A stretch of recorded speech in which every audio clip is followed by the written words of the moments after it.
Hello and welcome to The Drum. I'm Steve Cannane. Coming up, Julia Gillard achieves what Kevin Rudd couldn't, but how does her health deals with the states stack up? The biggest casualty in the WikiLeaks war? Did Julian Assange hang his source out to dry? And why Bono is backing a controversial song about killing Afrikaners. Our panel tonight, Sue Cato from Cato Counsel, Joe Hildebrand from the Daily Telegraph, and author and blogger and journalist Antony Loewenstein.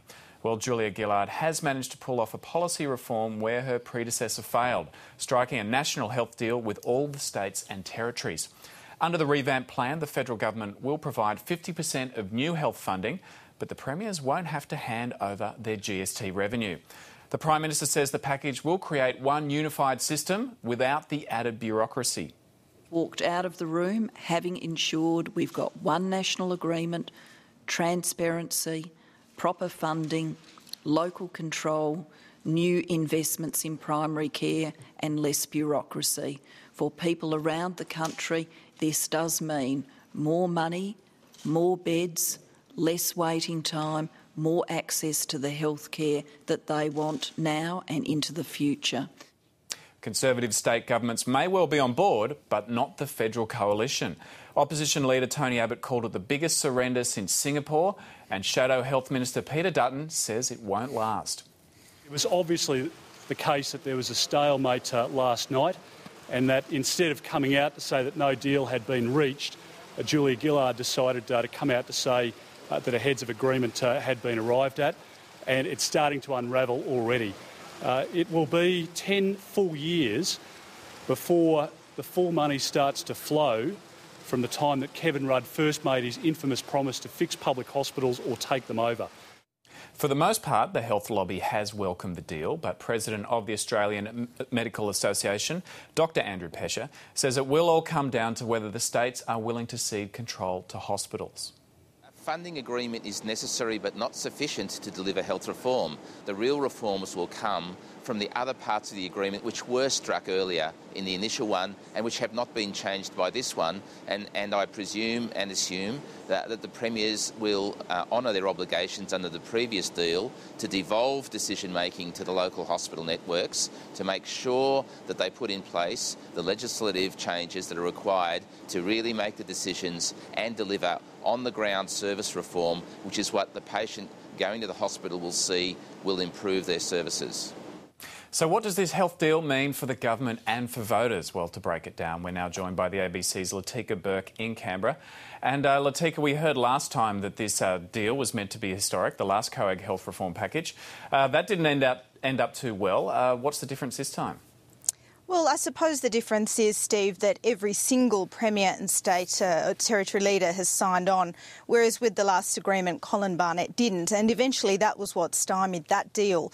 Now, Colin Barnett always said he would support Kevin Rudd's deal as long as it didn't involve him having to hand back his GST revenue. So, in principle, he supported much of what Julia Gillard last night proposed as her major achievement, and that is the efficient pricing for medical procedures, that is the local hospital networks, which I might add, Tony Abbott and Peter Dutton in the opposition support too. So their opposition to this plan today is very interesting.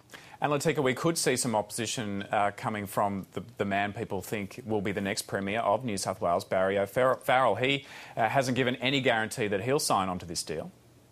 No, that's right, but Barry O'Farrell is about to embark on a campaign for an election he's very likely to win. So why would he bother giving Julia Gillard a win right now when he could have his own authority in a couple of months? But having said that, New South Wales, and this is one of the ironic things, Kevin Rudd's deal was actually rolled out or partly rolled out in New South Wales under Christina Keneally.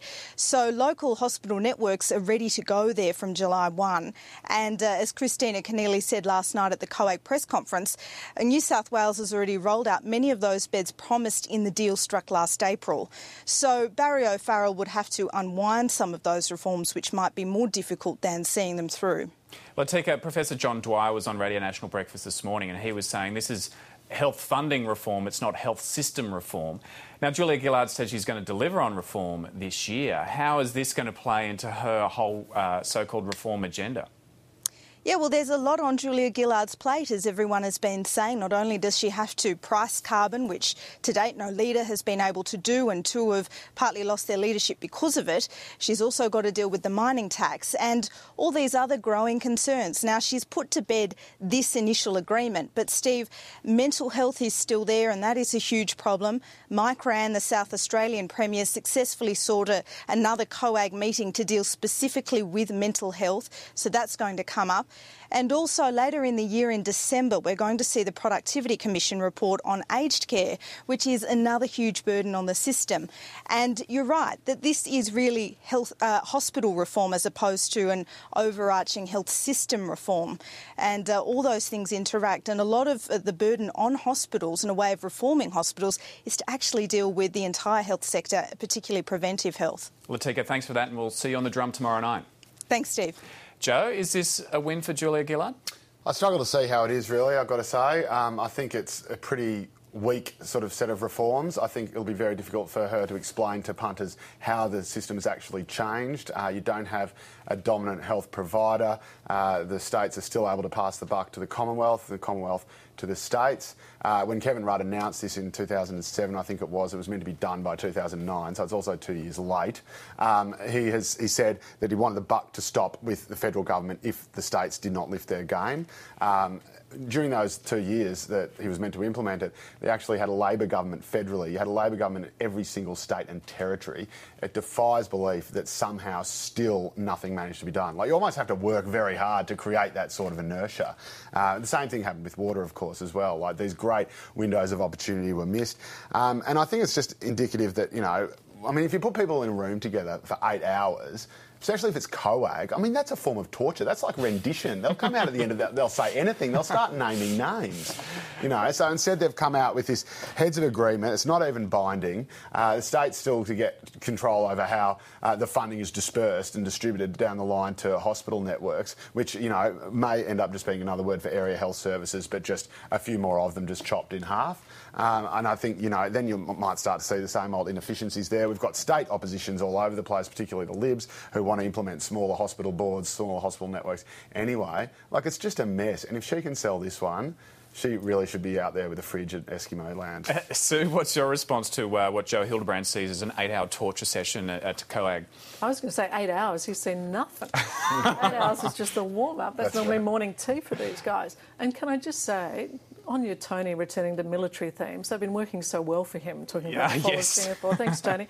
But, it's really interesting. I think as the wider electorate, whether you talk about the states or the federal, I think people are just about sick of these guys going around in circles. And I think there's probably a desire on various people that they wish they would just actually sort it out.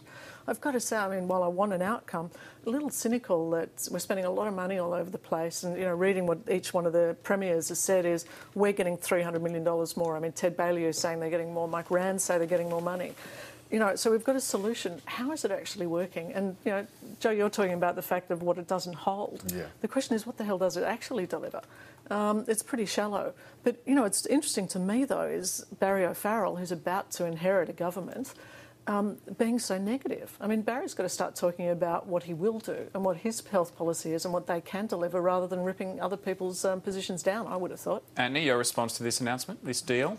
I think one of the things that always is ignored in this debate is the issue between public and private. In many ways, of course, the question surely should be that the majority of Australians rely on public service. Obviously, there's a private element as well, which has been there in the Howard government, accelerated that over the last 10 years before the Labor government came in. But it seems to me that there's often an ignoring about where the money actually is going. Is there an increasing reliance on private sector health services, which to me I think is a problem because many people can't afford it, won't be able to afford it? And is there an increasing reliance by Labor, which is the same what the Liberals want to do, in forcing many more people into the private health system? That to me is avoidable if both state and federal decide to invest far more in public services, which in many Western countries they're increasingly doing less and less of. And those questions I think are really talked about. Joe, is this real reform? Because you know, what the critical people in the areas are saying is we need to focus more on, you know, preventing chronic disease, to stop people using the hospital system, not just to keep funding the hospital system. Yeah, that's absolutely right. And I think one of the most important things is that Australians sort of see their local emergency ward as a kind of 7-Eleven. It's a place that's open all night and will fix them up for whatever they need. And that mentality's absolutely got to stop. On weekends, it's their worst time because everyone's going out getting blotto, they're glassing each other, they're falling downstairs, they're falling off bar stools, and that's absolutely true. And it stops people with legitimate illnesses, people with horrible toothaches or old ladies who've fallen down. Stops them getting treatment because you've got these drunken idiots in there, so that's got to stop as well.